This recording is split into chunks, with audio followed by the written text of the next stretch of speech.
గత 4 సంవత్సరాల నుంచి వరుసగా ఈ డైరీ కార్యక్రమాల్ని జయప్రదం చేసుకోవడానికి ఇచ్చేస్తున్నటువంటి రైల్వే జేఏసీ నాయకులందరికీ, కార్యకర్తలందరికీ ముందుగా సిపిఐఎంఎల్ విడమ కృషి పక్షాన ఉద్యమాభివందనలు.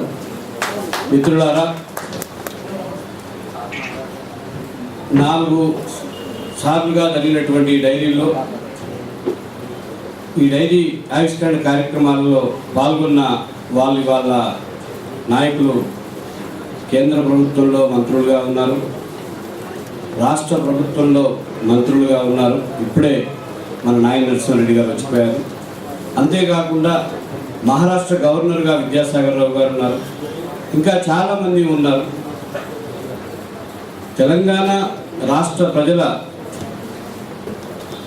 పోరాట ఫలితంగా ఈ తెలంగాణ రాష్ట్రాన్ని మనం సాధించుకున్నాం. ఈ తెలంగాణ రాష్ట్ర సాధనకి ఏ ఒక్క పార్టీయో, ఏ ఒక్క సంస్థో, ఏ ఒక్క వ్యక్తో కారణం కాదు.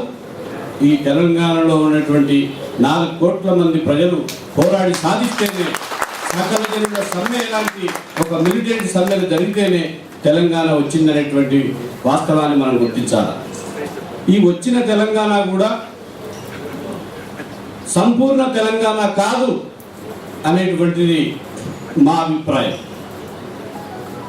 ఎందుకు ఈ మాట మేము మాట్లాడుతున్నామంటే,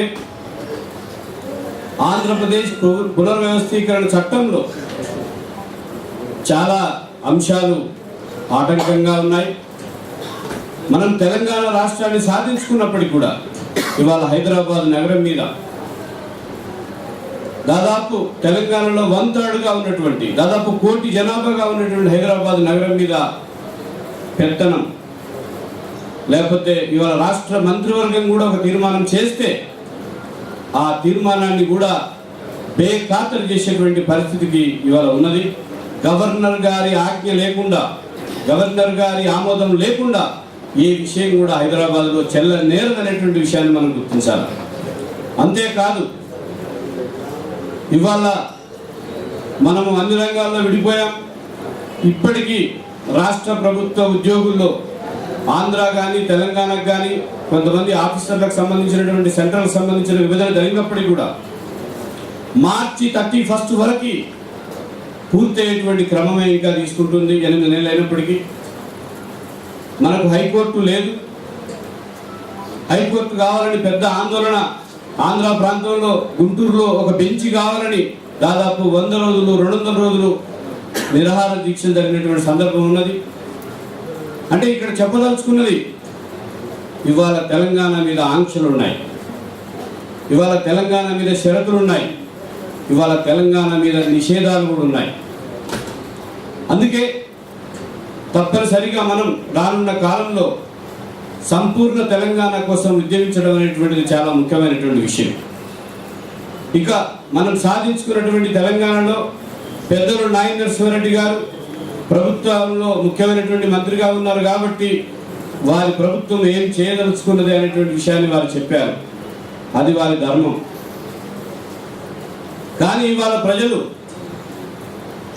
కోరుకుంటున్నది, ప్రజలు ఆశిస్తున్నది 8 మాసాలైంది. మేమేమి అత్యాశపూర్ణం కాదు. ఇవాళ రాత్రికి రాత్రే మొత్తం ప్రపంచం మారిపోవాలా, తెలంగాణ మారిపోవాలనేటువంటిది మేమేం కోరుకోవట్లా. కానీ మన అడుగులు ఎటువైపు పడుతున్నాయి?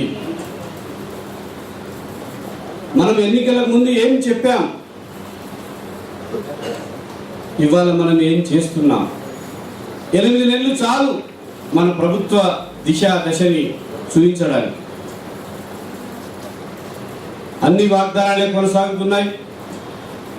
దళితులకు భూమి, నిజంగా దళితులకు భూమి అనేటువంటిది తప్పనిసరి అవసరమైనటువంటి సబ్జెక్టు. అందుకోసమే పెద్ద ఎత్తున దళిత, బడుగు, బలహీన వర్గాలు, మైనారిటీ వర్గాలు వీటి కోసం పెద్ద ఎత్తున ఎన్నికల్లో ఓట్లేసి గెలిపించినటువంటి పరిస్థితి ఉన్నది. కానీ ఇవాళ దళితులకు భూమికి సంబంధించినటువంటి విషయంలో అడుగులు ఇంకా ముందుకు కదలట్లేదు. కదలకపోగా అన్నిటికంటే ముఖ్యమైనటువంటి అంశం, మొత్తం భారతదేశంలోనే నైజాం సంస్థానం అత్యంత సంపద్వంతమైనటువంటి రాష్ట్రం. దాదాపు 10 లక్షల ఎకరాల భూమి నైజాం లొంగిపోయే నాటికి హైదరాబాద్ చుట్టుపక్కల ఉన్నది. అది బల్లియాలో ఉన్నది, అది హైదరాబాద్లో ఉన్నది. అది ఇవాళ మనం చెప్పాలనుకుంటే జిహెచ్ఎంసీలో ఉన్నది, హెచ్ఎండిఏలో ఉన్నది. ఇవాళ ఈ భూమి ఎవరి కబ్జాలో ఉన్నది? ఈ భూమి ఎవరి స్వాధీనంలో ఉన్నది?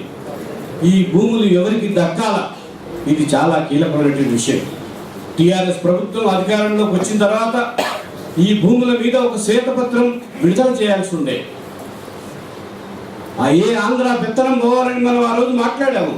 ఏ పెట్టుబడిదారుల కబంధ హస్తాల నుంచి, ఏ కబ్జాదారుల కబంధ హస్తాల నుంచి తెలంగాణ భూములు తెలంగాణ ప్రజలకే చెందాలని మనం ఉద్యమించాము. ఇవాళ మన అడుగులు అటువైపు పడట్లేదు. 1,00,000 నాగళ్ళు పెట్టి రామోజీ ఫిలిం సిటీని దున్నిస్తామని చెప్పినటువంటి మాటలు ఇవాళ మాయమైపోయినాయి. మాయమైపోవడమే కాదు, మహా అద్భుతం.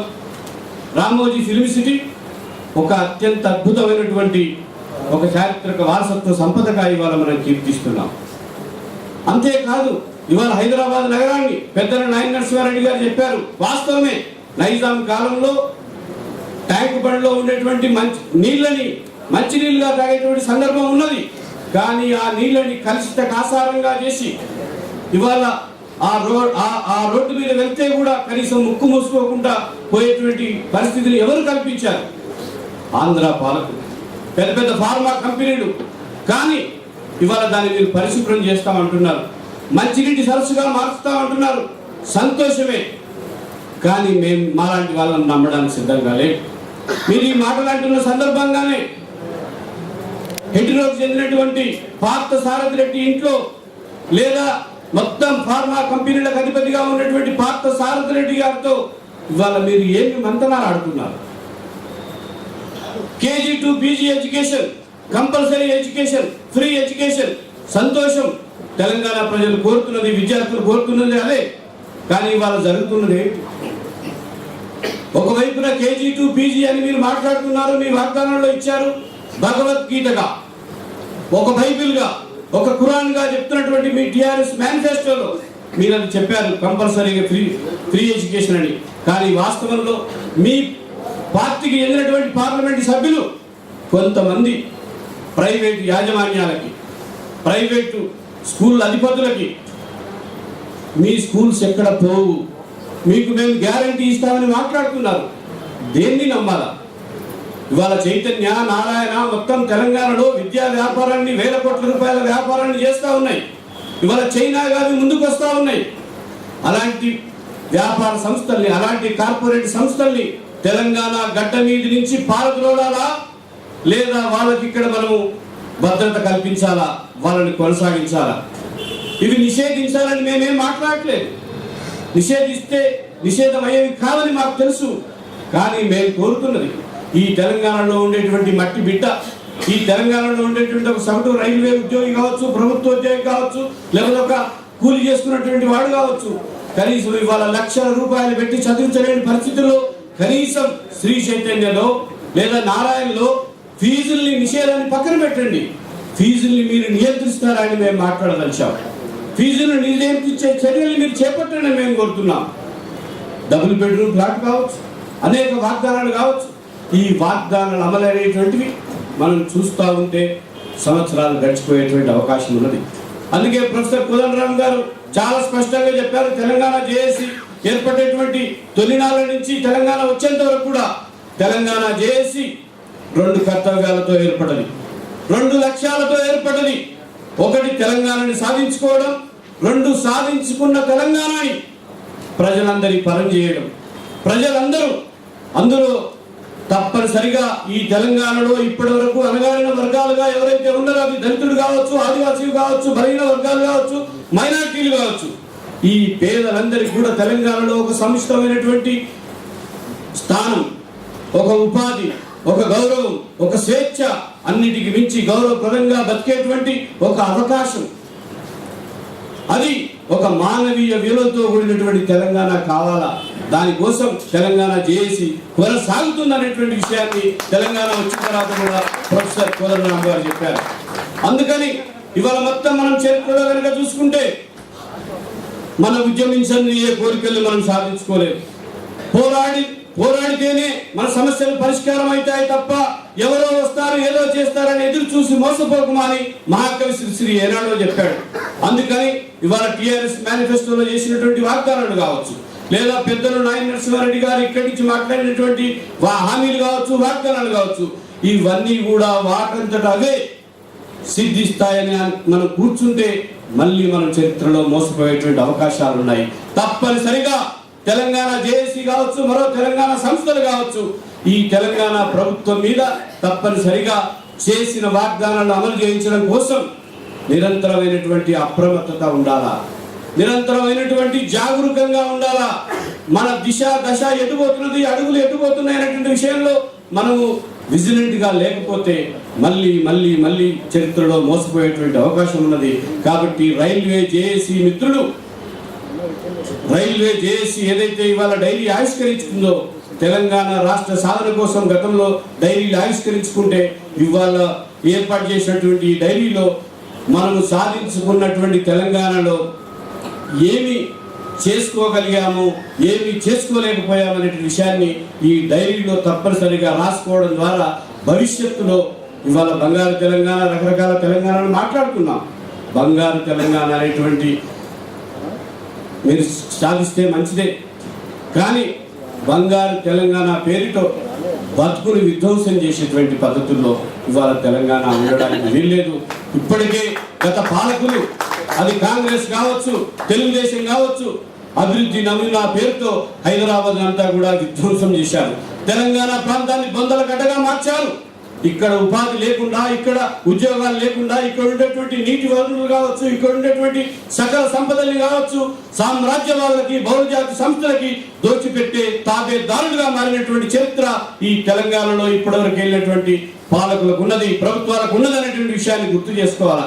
మనం కోరుతున్నది సామాన్య మానవుడు 2 పూటలు తిండి తినేటువంటి ఒక అవకాశం కావాలా.